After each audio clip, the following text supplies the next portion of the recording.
Então, pessoal, na aula passada a gente falou sobre resposta à entrada nula em sistemas discretos. Então, no início da aula de hoje, eu quero trazer para vocês um exercício um pouco mais complexo do que aquele que a gente fez na aula passada, que foi a conta bancária, que era um sisteminha de primeiro grau, né, de primeira ordem. Nesse caso, eu vou ter uma equação que a gente tem que tomar cuidado. Por quê? Porque ela não está nem na forma de avanço e nem na forma de atraso. Tá? Para resolver um sistema discreto analiticamente, encontrar a forma fechada da resposta, eu usualmente vou optar, né, pela forma de avanço por enquanto. Tá? Então eu vou ter que expressar essa equação na forma de avanço. Tá? Olhando aqui, eu tenho n mais 1, um sinal avançado, um sinal instantâneo, né, na hora, não, um sinal não avançado, né, nem atrasado, e aqui eu tenho um atraso de 1 unidade. Então, o meu mais alto atraso é 1. Significa que eu vou ter que adiantar todo mundo uma amostra para eu ter a forma de avanço. Porque na forma de avanço eu não posso ter nenhum atraso e eu vou ter que encontrar o yn aqui, ou o xn, eles têm que estar aqui também, tá, pessoal? Senão eu vou trabalhar com um sistema com grau maior sem necessidade nenhuma.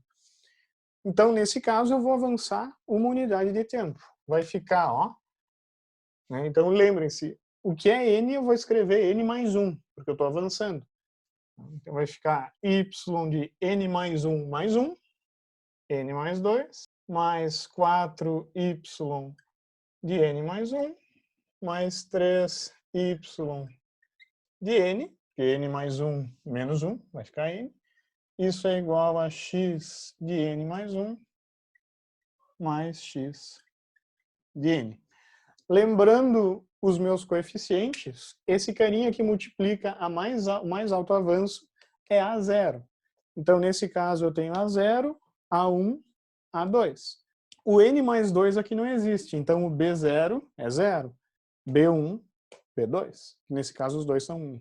Tendo essa forma aqui, né, como o x é 0, eu poderia zerar esses termos aqui da direita, já não tem porquê eu colocar. Eu estou mantendo porque eu quero encontrar os polinômios P e Q que a gente viu.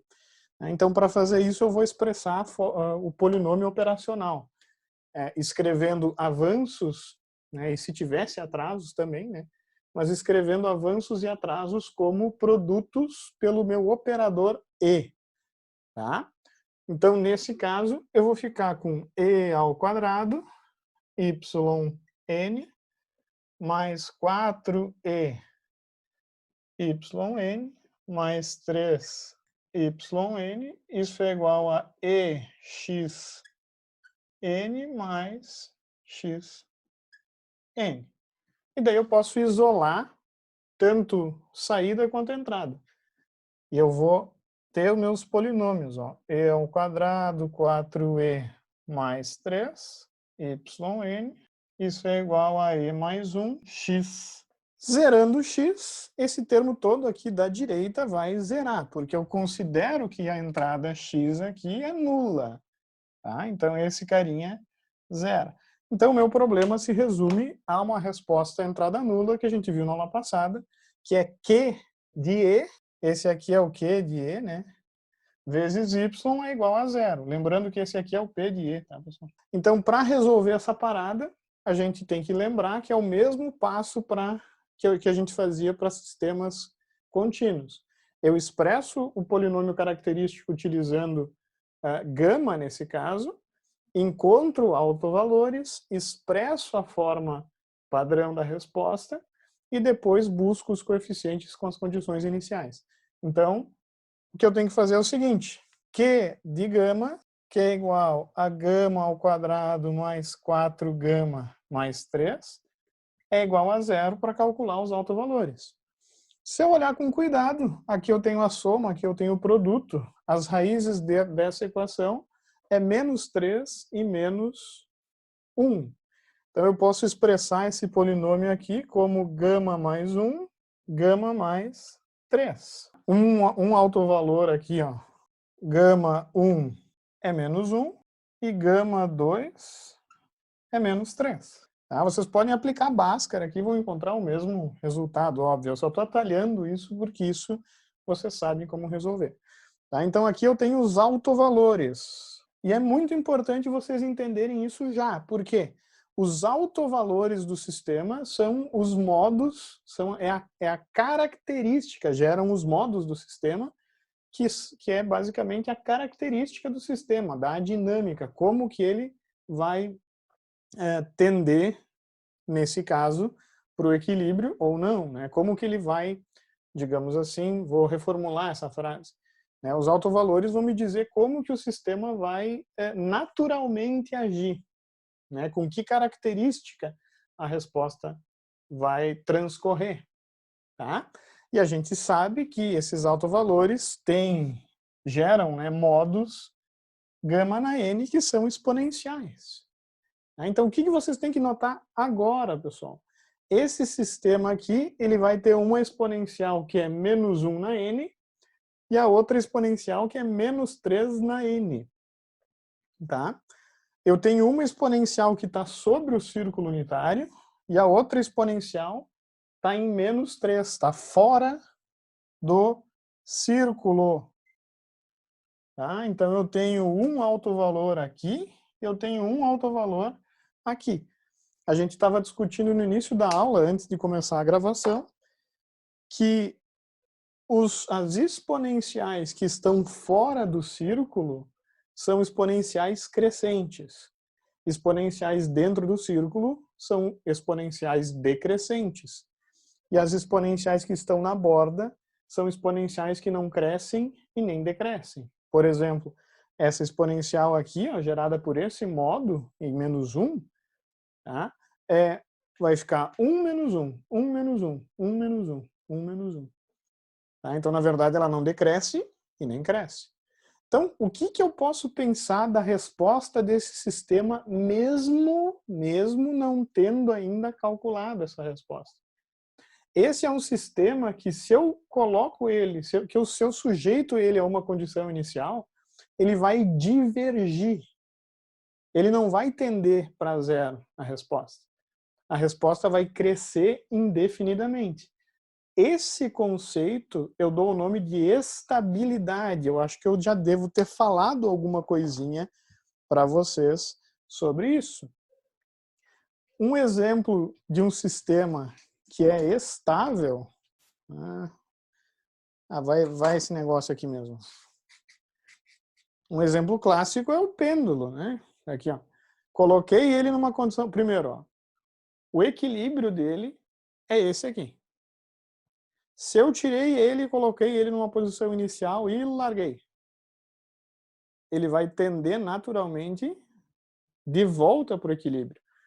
E isso vai ser verdade para qualquer condição inicial que eu colocar.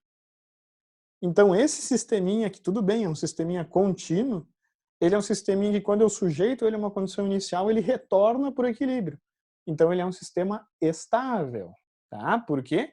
Porque os modos da resposta desse sistema tendem a zero, quando o tempo, no caso, tende para infinito. Esse sistema tem um comportamento diferente. Quando eu coloco ele numa condição inicial, ao invés de tender para zero, ele vai tender para infinito. Tá? Consequentemente, a classificação dele é instável. Tá? Existem alguns sistemas que são marginalmente estáveis. E esses sistemas, eles não vão nem tender para zero e nem tender para infinito. Eles vão ficar ou oscilando, ou eles vão manter um comportamento para sempre. Um exemplo ridiculamente simples de entender, vocês vão dar risada agora, né? Vocês vão dar muita risada, porque é muito fácil. Acho que eu já usei em controle esse exemplo. Está aqui um livro, está aqui uma caneta. Se eu considerar que que o meio do livro é o zero, imaginando que essa caneta esteja posicionada no meio do livro, tá? Para cá é positivo, para cá é negativo. Se eu colocar uma condição inicial nele em 1, o que aconteceu com o sistema para tempo maior que zero? Ele se manteve aonde eu deixei, não é? Sim. Tá? Então ele tendeu para o equilíbrio, para o ponto zero? Não. Ele divergiu para o infinito? Não. Esse é um sistema que é marginalmente estável, porque ele não diverge e nem converge para a origem. Agora, se eu trabalho com esse sisteminha assim, ó, mantendo zero aqui igual, se eu posiciono ele numa condição inicial, o que acontece? Ele sempre vai divergir, né? E, na verdade, se eu olhar o gráfico da posição dessa caneta, né, posicionei numa posição 2 lá, na verdade, ela correu ladeira abaixo, né? Para o sentido positivo. Tá? Então, esse conceito de estabilidade é muito importante para sistemas, tá? Muito importante mesmo. Sistemas estáveis, eles são mais fáceis de trabalhar do que sistemas instáveis. Tá? Então, em resumo, um sistema estável é aquele que retorna para o equilíbrio para qualquer condição inicial. Um sistema marginalmente estável é aquele que eu coloco numa condição inicial e ele fica oscilando, né? Ou fica com o mesmo valor, né? E um sistema instável é aquele sistema que diverge, se eu colocar ele em qualquer ponto, em qualquer condição inicial. Tá? Então, isso vale para contínuo e vale para discreto também. Tá? A gente está fazendo um exemplo discreto, mas todo esse conceito de divergência e convergência serve para exponencial contínua ou para exponencial discreta. A única diferença é a forma da exponencial, e a gente estava falando no início da aula, que para a exponencial contínua, quem delimita, quem me diz se a exponencial cresce ou decresce é a parte real. Parte real positiva, exponencial cresce. Parte real negativa, a exponencial decresce. Para sistemas discretos, quem me diz isso é o módulo, né, do alto valor. Né? Exponenciais cujo gama aqui tiver módulo maior do que 1, divergem. Módulo menor do que 1, convergem.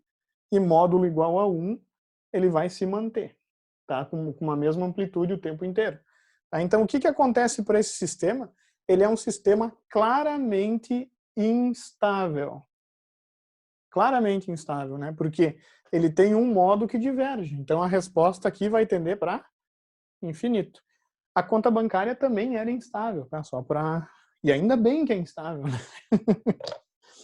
Tá? Isso se o meu depósito não é negativo, né? Mas enfim. Entendido isso, isso vai ser importante para o trabalho também, né? Que eu tenho uma parte do trabalho que eu solicito isso. Mas isso é importante como um todo, tá? Para DSP e para controle, principalmente, o conceito de estabilidade é fundamental. Tá? Fundamental. Vamos continuar aqui a nossa abordagem, nosso exercício. Né? Eu já sei os autovalores, então eu sei que essa resposta vai ter essa cara aqui, ó. C1 gama 1 na N mais C2 gama 2 na N. Eu só vou colocar os valores aqui, ó. Simples assim. Tá? Então, a minha resposta que eu estou buscando para esse sistema é menos 1 na N mais C2 menos 3 na N. Como é que eu encontro C1 e C2? Usando as condições iniciais que me são fornecidas. Então, o que eu vou fazer? Ó? Y de menos 1, isso é igual a C1 menos 1 na menos 1, mais C2 menos 3 na menos 1. O que eu substituí? N valendo menos 1. Tá? Um detalhe, parênteses, as condições iniciais para sistemas discretos são sempre menos 1, menos 2, menos 3, menos 4. São valores passados. Eu não consigo encontrar C1 e C2 se eu não tenho pelo menos 2 valores passados. Se a função for de grau 3, eu tenho que fornecer 3 condições iniciais. E assim por diante. Essa equação, isso aqui tem que ser igual a 1, né? Quando eu tenho alguma coisa na menos 1, isso aqui é o inverso, simplesmente o inverso. Né? Então, eu vou ter aqui menos C1 menos 1/3 de C2, isso é igual a 1. Segunda condição, y de menos 2, que é igual a C1 menos 1 na menos 2 mais C2 menos 3 na menos 2, isso é igual a 2. Se eu tenho menos, eu posso inverter aqui a base e usar uma potência positiva, né? Então vai ser 1 sobre menos 1 na 2 e 1 sobre menos 3 na 2. Então, como resultado disso, eu vou ter C1 mais 1 nono de C2. Isso é igual a 2. É bem tranquilo, né? Eu não preciso derivar, não preciso fazer nada, eu só preciso usar valores de n e calcular. Então, o meu sisteminha que eu quero resolver é menos C1 menos 1/3 de C2 é igual a 1, e C1 mais 1 nono de C2, isso é igual a 2. Tá? Eu vou aproveitar que o meu software está aberto, vou usar o MATLAB, mas a solução é bem fácil de fazer, né? Eu somo essas duas equações e daí eu encontro C2. E depois eu substituo para encontrar C1. C1 é igual a 7 meios e C2 é menos 27 meios. Tá? Então a resposta que eu estou buscando é yn igual a 7 meios menos 1 na n mais menos 27 meios, né? Menos 3 na n. Tá? E para essa resposta ficar bonita mesmo, eu colocaria aqui, faltou espaço, multiplicaria toda essa resposta por u de n. Por quê? Porque isso de fato só vale, essa resposta aqui, ela só vale para as condições iniciais postas em menos 1 e menos 2. Né? Então, a resposta eu só vou analisar depois que a condição inicial foi dada e o n partiu de zero. Tá? Então, correto mesmo seria colocar aqui vezes u de n. Tá? Mas, tá, eu vou botar aqui. Não vai me custar, né? Não vai me custar. Vezes u de n. Ficou horrível, tá? Mas só para ficar bem correto. Tá? Um detalhe, hein? Eu liberei durante a semana a solução de sistemas com raízes complexas. Aqui também vai acontecer. Tá? Então, é um tipo de exercício que vai dar bem mais trabalho para resolver. Quando eu tenho autovalores complexos aqui, eu vou ter C1 e C2 também complexos. Tá? E, na verdade, eu vou ter uma característica oscilatória. Nesse caso, eu já tenho, inclusive, uma característica oscilatória desses modos. Né? Esse modo é claramente oscilatório, ele é 1 menos 1, 1 menos 1, 1 menos 1, 1 menos 1 vezes 7 meios, ok? Pelo fato de ele ser um alto valor real ainda, é bem fácil de visualizar isso. Se a raiz é complexa, vocês têm que lembrar do que acontece. Né? Para a raiz complexa, eu vou ter um seno ou um cosseno discreto e eu vou ter uma envoltória crescente ou decrescente, de acordo com o módulo do alto valor. Tá?